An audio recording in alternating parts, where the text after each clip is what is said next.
કેમ છો મિત્રો? આઈ હોપ તમામ મિત્રો મજામાં હશે. તો તમામ મિત્રોનું કેમ વિથ જાવેસર ચેનલ ઉપર મોસ્ટ વેલકમ કરવામાં આવે છે. ચલો મિત્રો, તો ફિનોલની ઇલેક્ટ્રોન અનુરાગી વિસ્થાપન પ્રક્રિયાઓમાં આપણે બ્રોમિનેશન અને નાઇટ્રેશનને પૂરી કરી. આગળના વિડીયોના અંદર આપણે એને અપલોડ કરી લીધો છે ઓલરેડી. તો જે વિદ્યાર્થી મિત્રોને નાઇટ્રેશન અને બ્રોમિનેશન નો અભ્યાસ ડિટેલમાં કરવો હોય તો કેમ વિથ જાવેસરની ચેનલ ઉપર એ વિડીયો ઓલરેડી આપણે અપલોડ કરી લીધો છે. ચલો, તો આજે આપણે ફિનોલની ઇલેક્ટ્રોન અનુરાગી વિસ્થાપન પ્રક્રિયાઓમાં ફિનોલનું સલ્ફોનેશન, ફિનોલનું ફ્રીડલ ક્રાફ્ટ આલ્કાઇલેશન પર આજે ડિસ્કશન કરીશું. તો ચલો મિત્રો, ફિનોલનું સલ્ફોનેશન તો ટોપિક છે આપણો. ટોપિક લખો ફિનોલનું સલ્ફોનેશન. તો ફિનોલના સલ્ફોનેશનમાં આપણે શું કરીશું? તો જુઓ, ફિનોલ આ ફિનોલનું સલ્ફોનેશન જે છે એના અંદર આપણે અહીંયા રિએજન્ટ ઉપયોગ કરીશું સાંદ્ર H2SO4. સાંદ્ર H2SO4. અને જો અહીંયા 100 સેલ્સિયસ તાપમાન રાખવામાં આવે તો અહીંયા પેરાની પ્રોડક્ટ જે છે ને સલ્ફોનેશનમાં પેરાની પ્રોડક્ટ આપણને મુખ્ય મેજર પ્રોડક્ટ કઈ બનશે? પેરાની પ્રોડક્ટ મળશે. કેટલા ડિગ્રી સેલ્સિયસ પર? 100 ડિગ્રી સેલ્સિયસ પર. ધ્યાન રાખ્યું, અગર તાપમાન 100 ડિગ્રી સેલ્સિયસ રાખ્યું અને ફિનોલનું સલ્ફોનેશન કરાયું તો અહીંયા આપણને પેરાની પ્રોડક્ટ મેજર મળશે. પ્રોડક્ટ કઈ છે? તો અહીંયા પ્રોડક્ટ છે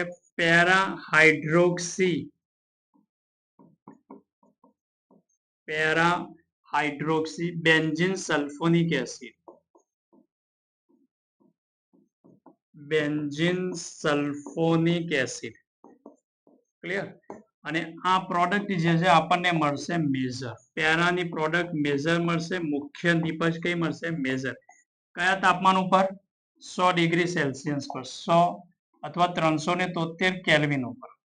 અને જુઓ મિત્રો, અગર આપણે સલ્ફોનેશન કરાયું સાંદ્ર H2SO4 સલ્ફોનેશન માટે અને તાપમાન 25 સેલ્સિયસ 20 થી 25 સેલ્સિયસ રાખ્યું.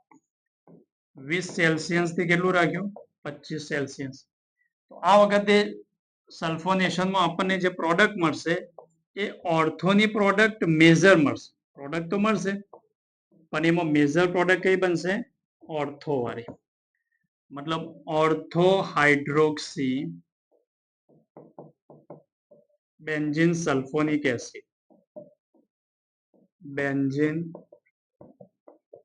Sulphonic acid. ઓર્થોની પ્રોડક્ટ શું મળશે? મેજર મળશે. ક્યારે મેજર મળશે? આ પ્રોડક્ટ શું બની આ વખતે? મેજર. બે વાતો ક્લિયર થાય છે? બે વસ્તુઓ ક્લિયર થઈ? કરાય તો આપણે સલ્ફોનેશન જ રહેશે. આમાં પણ ઇલેક્ટ્રોફાઇલ પૂછે કે ઇલેક્ટ્રોફાઇલ કોણ છે? તો ઇલેક્ટ્રોફાઇલ સલ્ફોનેશનમાં છે SO3. આમાં પણ ઇલેક્ટ્રોફાઇલ જે છે એ કોણ છે? કે અહીંયા પણ ઇલેક્ટ્રોફાઇલ કોણ છે? SO3. સલ્ફોનેશન જ કરીએ પણ ફરક છે. શેને લઈને ફરક આવે છે? તાપમાનને લઈને.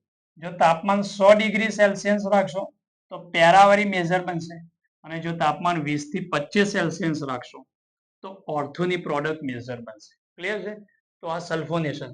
અચ્છા, એક બીજી વાત અહીંયા આપણે કહી દઈએ કે જુઓ મિત્રો, આ ઓર્થો મતલબ કે હાઇડ્રોક્સી બેન્ઝીન સલ્ફોનિક એસિડ છે. અગર આને આપણે 100 ડિગ્રી સેલ મતલબ આને આપણે 100 સેલ્સિયસ તાપમાન આપીએ તો ઓર્થોવાળી પ્રોડક્ટ પણ શેમાં કન્વર્ટ થશે? પેરામાં કન્વર્ટ થઈ જશે. ક્લિયર છે? ઓર્થોવાળી જે પ્રોડક્ટ છે એ ઓર્થોવાળી પ્રોડક્ટમાં તાપમાન આપ્યું આપણે કેટલું? 100. ચલો, ઓર્થોવાળી પ્રોડક્ટ બની પછી આપણે એમાં હીટ આપી. હીટ આપી કેટલું આપ્યું? તાપમાન 100 ડિગ્રી. તો 100 ડિગ્રી સેલ્સિયસ અને તાપમાન આપવામાં આવશે તો ઓર્થોવાળી પ્રોડક્ટ એમાં રૂપાંતર થઈ જશે, પેરામાં કન્વર્ટ થઈ જશે. તો મિત્રો, આ હતું આપણું ફિનોલનું સલ્ફોનેશન. ક્લિયર છે? ક્યારે કઈ પ્રોડક્ટ મેજર બનાવી આપણા માટે? તો મતલબ કે મેજર પ્રોડક્ટ તાપમાન ડિપેન્ડન્ટ છે. તાપમાનના વેરિએશનના કારણે મેજર પ્રોડક્ટમાં વેરિએશન આવે છે. 100 ઉપર પેરા મેજર, 20 થી 25 માં ઓર્થો મેજર. ક્લિયર?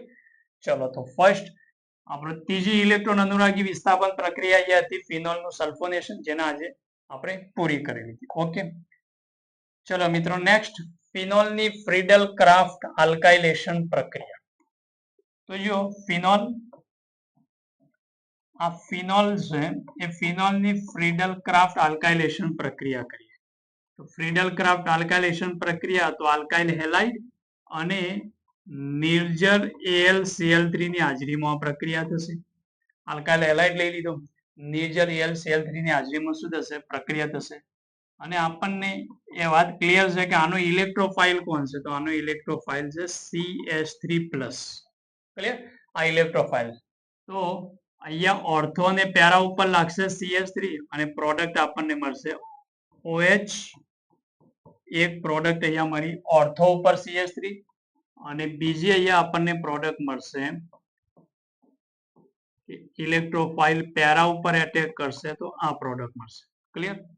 તો આના નામ શું છે? તો જો ધ્યાન આપો, આને કહેવાય છે ઓર્થોક્રેસોલ. ક્લિયર? અને આ જે નિપજ મળી એનું નામ છે પેરાક્રેસોલ. ઓકે. અચ્છા, આમાં મેજર પ્રોડક્ટ કઈ છે? તો આના અંદર મેજર પ્રોડક્ટ જે છે એ પેરાની પ્રોડક્ટ મેજર છે. તો આ પ્રોડક્ટ શું છે? મુખ્ય નિપજ. ક્લિયર? અહીંયા આપણે એને લખીએ, આ શું છે? મુખ્ય નિપજ. ક્લિયર? અને આ છે ગૌણ નિપજ. તો આ થઈ ગયું ફ્રીડલ ક્રાફ્ટ આલ્કાઇલેશન. ફિનોલ નું ફ્રીડલ ક્રાફ્ટ આલ્કાઇલેશન. હવે અહીંયા જે આપણને અહીંયા જે પ્રોડક્ટ જે મળે છે, આ બંને ઓર્થો અને પેરાની પ્રોડક્ટ મળે છે એ ઓછી માત્રામાં મળે છે. કેમ ઓછી માત્રામાં મળે છે? આ જે છે ઓછી માત્રામાં મળે છે. એનું શું કારણ? તો એનું અહીંયા એક કારણ છે. કારણ કે અહીંયા જે ઇલેક્ટ્રોફાઇલ જનરેટ કોણ કરાવે છે? તો અહીંયા નિર્જર AlCl3 જે છે એનું કામ શું છે એ સમજો પહેલા. નિર્જર AlCl3 જે છે આને લુઈસ એસિડ કહેવાય છે. Louis acid. આ લુઈસ એસિડ જે છે ને એ શું કરાવશે? તો આલ્કાઇલ હેલાઇડ જે છે, આપણો આલ્કાઇલ હેલાઇડ, એમાંથી ઇલેક્ટ્રોફાઇલ ને જનરેટ કરે છે. ઇલેક્ટ્રોફાઇલ જનરેટ કરાવવા માટે આ લુઈસ એસિડ આપણે ઉપયોગ કરતા હોઈએ છીએ અને એ પણ એનહાઇડ્રસ, જર વગરનું, પાણી વગરનું. બરાબર? પાણી લેવાથી પ્રોબ્લેમ શું થાય સમજીએ, પરંતુ નિર્જર AlCl3 નું આ કામ હોય. હવે અહીંયા થાય છે શું કે આ ઇલેક્ટ્રોફાઇલ ને જનરેટ કરવાનું એનું કામ હોય છે, પણ અહીંયા ફિનોલ જે છે ને, ફિનોલ C6H5OH, આ ફિનોલ છે. તો ફિનોલમાં ઓક્સિજન જોડે લોન પેર છે. જો ફિનોલ છે એમાં ઓક્સિજન જોડે અબંધકારક ઇલેક્ટ્રોન યુગ્મ છે. તો આ જે લુઈસ એસિડ જે છે, લુઈસ એસિડ, એમાં એલ્યુમિનિયમ જોડે તો વેકેન્ટ પડેલો છે ઓર્બિટલ. બરાબર? વેકેન્ટ ઓર્બિટલ છે. તો લુઈસ એસિડ જે છે એ આ ઓક્સિજન સાથે કોઓર્ડિનેટ બોન્ડ બનાવે છે, સવર્ગ સહસંયોજક બંધ બનાવે છે. આ ટાઈપ C6H5O અહીંયા Al2 વત્તા HCl અહીંયા કોઓર્ડિનેટ બોન્ડ બનાવે છે. કોણ?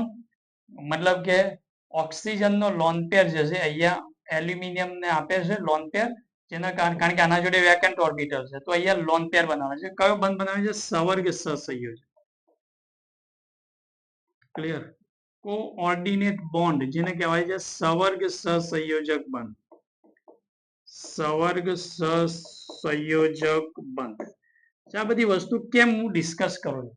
તમને સર આ બધી વસ્તુનો ડિસ્કશનનો શું મતલબ છે? હું અહીંયા આ વાત સમજાવવા માંગુ છું કે ઓછી માત્રામાં કેમ મળે છે. મતલબ આલ્કાઇલ હેલાઇડ અને AlCl3 વચ્ચેના રિએક્શનની યીલ્ડ પુઅર થઈ જાય, ઓછી થઈ જાય. અગર કેમ? કારણ કે આનો ઓક્સિજન જે છે, આના જોડે ઓક્સિજન પરનો લોન પેર જે છે આ લુઈસ એસિડ સાથે સવર્ગ સહસંયોજક બંધ બનાવે છે. મતલબ આમાં એ બીઝી રહેશે. ક્લિયર છે? આમાં બીઝી રહેવાના કારણે અહીંયા CH3Cl અને નિર્જર AlCl3 જે આ છે, જે ઇલેક્ટ્રોફાઇલ જનરેટ કરે છે, આ જે છે ને આ સ્લો થઈ જાય છે. શું થઈ જાય છે? આ રિએક્શન સ્લો થઈ જશે તો ઇલેક્ટ્રોફાઇલ એટલો જલ્દી જનરેટ થતો નહીં, જેના કારણે અહીંયા ઓછી માત્રાના અંદર આપણને આ પ્રોડક્ટ મળે છે. તો પછી આપણને અંદર એક બી સક્સેસફુલ કામયાબ રીતે સારી રીતે ફ્રીડલ ક્રાફ્ટ આલ્કાઇલેશન કરવું હોય તો શું કરવું? પ્રોબ્લેમ ક્લિયર થઈ ગયો? પ્રોબ્લેમ શું થયું ક્લિયર થઈ ગયું? તો પ્રોબ્લેમનો હવે સોલ્યુશન શું? તો પ્રોબ્લેમનું સોલ્યુશન મિત્રો એ છે કે આપણે શું કરીશું, વધુ માત્રાના અંદર અગર નેઝલ Cl3 લઈએ તો પછી સક્સેસફુલ રીતે સારી રીતે આપણને ફ્રીડલ ક્રાફ્ટ આલ્કાઇલેશન પ્રક્રિયા આપે. વધુ માત્રામાં લેશું તો અગર આની માત્રા વધારે હશે, આ વધારે પ્રમાણમાં હશે તો એ શું કરશે, આના સાથે બી રિએક્ટ કરશે, ઇલેક્ટ્રોફાઇલ જનરેટ કરશે, આના સાથે બી કોઓર્ડિનેટ બોન્ડ બનાવશે. પણ જો ઓછી માત્રામાં લીધું તો પછી આના સાથે જો કોઓર્ડિનેટ બોન્ડ બનાવવામાં અગર આ બિઝી થયો તો પછી CH3Cl મતલબ કે એમાંથી ઇલેક્ટ્રોફાઇલ જનરેટ કરવા માટે ઇલેક્ટ્રોન અનુરાગી પ્રક્રિયા મતલબ કે બનવાનો રેટ શું થઈ જશે, ઓછો થઈ જશે, જેના કારણે આપણને શું મળશે, ઓછી માત્રામાં પ્રોડક્ટ મળશે. તો સોલ્યુશન શું આવ્યું કે જો મતલબ કે આનું સોલ્યુશન એ છે, પ્રોબ્લેમ ક્લિયર છે, આ કોઓર્ડિનેટ બોન્ડ બનાવવામાં બિઝી થાય છે, જેના કારણે આના સાથેનો રેટ yielded ઓછી થઈ જાય છે, જેથી ઇલેક્ટ્રોફાઇલ એટલો મતલબ કે વધુ માત્રામાં બનતો નથી. તો એનું સોલ્યુશન એ છે કે આપણે શું કરીએ, વધુ માત્રામાં જો વધુ માત્રામાં નિર્જર AlCl3 લેવામાં આવે તો સરળતાથી ફ્રીડલ ક્રાફ્ટ આલ્કાઇલેશન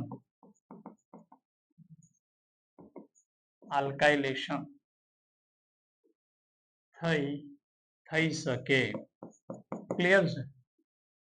આ પોઈન્ટ ક્લિયર થઈ ગયો કે જો વધુ માત્રાના અંદર અગર લેવામાં આવશે કોને, નેઝલ AlCl3 ને, તો આપણે સરળતાથી ફ્રીડલ ક્રાફ્ટ આલ્કાઇલેશન કરી શકીશું. અને જ્યારે ફ્રીડલ ક્રાફ્ટ આલ્કાઇલેશન સરળતાથી થશે તો હવે એમાં કઈ પ્રોડક્ટ મુખ્ય, કઈ પ્રોડક્ટ ગૌણ, એ તો ક્લિયર છે કે આ મુખ્ય નીપજશે અને આ ગૌણ નીપજશે. અચ્છા, આ સિવાય ફ્રીડલ ક્રાફ્ટ આલ્કાઇલેશનમાં આલ્કાઇલ હેલાઇડ સિવાય બીજો પણ કોઈ રસ્તો છે કે? યસ, આપણા જોડે એક બીજો રસ્તો છે. બીજો રસ્તો શું છે ફ્રીડલ ક્રાફ્ટ આલ્કાઇલેશનમાં? ફોર એક્ઝામ્પલ તરીકે આ ફિનોલ છે, ધ્યાનથી જુઓ, વાતને એકદમ ક્લિયર કરો, બરાબર. ફોર એક્ઝામ્પલ તરીકે અહીંયા છે ફિનોલ, ઓકે, આ છે ફિનોલ. આ ફિનોલની પ્રક્રિયા, આ જે છે ફિનોલ, એ ફિનોલની પ્રક્રિયા આલ્કિન સાથે કરાવો. આલ્કિન ફોર હું અહીંયા લઈ લઉં પ્રોપીન, ચલો આલ્કિન સાથે કરાવો. અહીંયા એસિડ લઈ લો કોઈ ને કોઈ, યા તો સાંદ્ર H2SO4 લઈ લો, યા તો આ પણ ઉપયોગ કરીએ છીએ HF, બરાબર, કોઈને કોઈ એસિડ લઈ લો. આ તો આપણને ખબર હશે કે અગર આલ્કિન છે અને એને સાંદ્ર H2SO4 સાથે એસિડની પ્રક્રિયા કરીએ તો અહીંયાથી શું થાય, આનો પાઈ બોન્ડ બ્રેક કરાવશે અને અહીંયા બનશે કાર્બોકેટાયન. એસિડની હાજરીમાં આનો પાઈ બોન્ડ તૂટશે, આ રીતે આનો પાઈ બોન્ડ તૂટશે એસિડની હાજરીમાં અને શું બનશે, અહીંયા કાર્બોકેટાયન બનશે. ક્લિયર છે? મતલબ આ આપણો શું બન્યો, ઇલેક્ટ્રોફાઇલ બન્યો. આ બન્યો આપણો ઇલેક્ટ્રોફાઇલ. હવે આ ઇલેક્ટ્રોફાઇલ શું કરશે, તો આ ઇલેક્ટ્રોફાઇલ એટેક કરશે. કયા સ્થાન પર એટેક કરશે, તો એનું જજમેન્ટ તો આ લઈ લેશે, કારણ કે +M વાળું ગ્રુપ છે તો ઓર્થો અને પેરા ઉપર એટેક કરશે. તો અહીંયાથી આપણને પ્રોડક્ટ મળશે, અહીંયાથી આપણને નિપજ મળશે OH, અહીંયા CH, CH3, અહીંયા CH3. એક તો આ બની પ્રોડક્ટ અને બીજી પ્રોડક્ટ આ બનશે. જો બીજી પ્રોડક્ટ પેરા ઉપર એટેક કરશે ને ઇલેક્ટ્રોફાઇલ, તો પેરા ઉપર એટેક કરે તો આ પ્રોડક્ટ મળશે. તો આમાં પેરા વાળી પ્રોડક્ટ કઈ છે, તો મેજર્સ. આ પણ ફ્રીડલ ક્રાફ્ટ આલ્કાઇલેશન છે. ક્લિયર છે? અહીંયા આલ્કાઇલ, આગળ આલ્કાઇલ હેલાઇડ ઉપયોગ કરતા હતા, એની જગ્યા ઉપર અહીંયા શું ઉપયોગ કર્યું, આલ્કેન. એ સિવાય ત્રીજો પણ પોઈન્ટ, ત્રીજો પોઈન્ટ એ છે કે ભાઈ આપણે આલ્કોહોલ લઈએ, અહીંયા OH, અહીંયા છે CH3, CH, CH3OH. આપણને ખબર છે કે એસિડ H+ ની હાજરીમાં આના જોડે લોન પેર છે, તો મતલબ કે આ લોન પેર આપશે એટલે ગુડ લિવિંગ ગ્રુપ બનશે. તો અહીંયાથી ગુડ લિવિંગ ગ્રુપ બનવાના કારણે અહીંયા H2O ના ફોર્મમાં અહીંયાથી દૂર જળ નીકળી જશે, પાણી નીકળશે, મતલબ કે H2O, અને અહીંયા શું બનશે? કાર્બોકેટાયન. અને આ કાર્બોકેટાયન ઇલેક્ટ્રોફાઇલ છે, જે એટેક કરશે ફિનોલના ઓર્થો અને પેરા સ્થાન પર. તો એની પણ પ્રોડક્ટ શું બનશે? તો આની પ્રોડક્ટ બનશે અહીંયા OH, અહીંયા CH, CH3, CH3. Clear? Ortho ઉપર એટેક કર્યું, પ્લસ પેરા ઉપર એટેક કરશે. ક્લિયર? તો પેરા ઉપર એટેક કરશે તો આ જવાબ આવશે. ક્લિયર? તો આ બધી જ વસ્તુઓ જે છે એ ફ્રીડલ ક્રાફ્ટ આલ્કાઇલેશન ની છે મિત્રો. ક્લિયર છે? તો આલ્કાઇલ હેલાઇડ સાથે એનો એક પ્રોબ્લેમ હતો, એનું સોલ્યુશન બતાવ્યું અહીંયા. બરાબર? અગર વધુ માત્રાના અંદર લેવામાં આવશે તો સારી રીતે પ્રોડક્ટ મળશે, સક્સેસફુલ આલ્કાઇલ હેલાઇડ થશે. અને જો ઓછી માત્રામાં લેશો તો આ એક પ્રોબ્લેમ આવશે. બરાબર? હવે એ જ વાત છે ને કે ભાઈ કેમ આપણે નિર્જર HCl3 લઈએ છીએ? નિર્જર HCl3 કેમ? કારણ કે અગર પાણી સાથે લેશો, માન લો કે નિર્જર લેવાનું કારણ શું છે, એનું કારણ સમજો. અગર જર લીધું, જલીય, બરાબર, તો AlCl3 લુઈસ એસિડ છે, આના જોડે વેકેન્ટ ઓર્બિટલ છે, અહીંયા ઓક્સિજન પર લોન પેર હશે, તો એના સાથે જ પ્રક્રિયામાં મસ્ત થઈ જશે. ક્લિયર થઈ ગયું? આના સાથે જ કોઓર્ડિનેટ બોન્ડ બનાવશે, અને આના સાથે જ આનો કોઓર્ડિનેટ બોન્ડ બનાવશે, તો પછી આનો ઇલેક્ટ્રોફાઇલ એટલું સરળતાથી જનરેટ કરશે નહીં, કારણ કે હવે એ તો બીઝી થઈ ગયો. એ તો શું થઈ ગયું? બીઝી થઈ ગયું. એટલા માટે આપણને જાન પણ મતલબ કે ફ્રીડલ ક્રાફ્ટ આલ્કાઇલેશન ની પ્રક્રિયા કરીએ છીએ તો તે આપણે લઈએ છીએ લુઈસ એસિડમાં નિર્જર AlCl3. ક્લિયર? કારણ કે જર વાળું અગર લીધું, પાણી સાથે અગર લીધું, જલીય લીધું, તો પછી એ તો એના અંદર જ મસ્ત રહેશે, કારણ કે આનો લોન પેર, ઓક્સિજનનો લોન પેર આના સાથે કોઓર્ડિનેટ બોન્ડ બનાવશે. તો આનું જે કામ હતું, આનું જે ફંક્શન હતું, જે કામ છે એનું આ ફ્રીડલ ક્રાફ્ટ ના અંદર, એ કામ તો થયું ને. કેમ? કારણ કે આનું કામ શું છે કે આ CH3Cl જે આલ્કાઇલ હેલાઇડ છે એના સાથે એનું ઇલેક્ટ્રોફાઇલ જનરેટ કરવા માટે છે. એટલા માટે મિત્રો આપણે નિર્જર AlCl3 લઈએ છીએ. ક્લિયર? તો મિત્રો આ હતી આપણી સલ્ફોનેશન, અને આ મતલબ કે આપણો પોઈન્ટ હતો ફ્રીડલ ક્રાફ્ટ આલ્કાઇલેશન. તો મિત્રો નેક્સ્ટ આપણો જે વિડીયો આવશે એના અંદર ખૂબ ઇમ્પોર્ટન્ટ ટોપિક પર આપણે ડિસ્કશન કરીશું, અને આપણો ટોપિક રહેશે ઇલેક્ટ્રોન અનુરાગી પ્રક્રિયકની 5મી પ્રક્રિયા, અને હશે આપણી રીમર-ટીમાન અને કોલ્બી-સ્મિટ પ્રક્રિયા. ખૂબ જ મહત્વની પ્રક્રિયા ઉપર આપણે નેક્સ્ટ લેક્ચરના અંદર ડિસ્કશન કરીશું. ચલો, ઓલ ધ બેસ્ટ.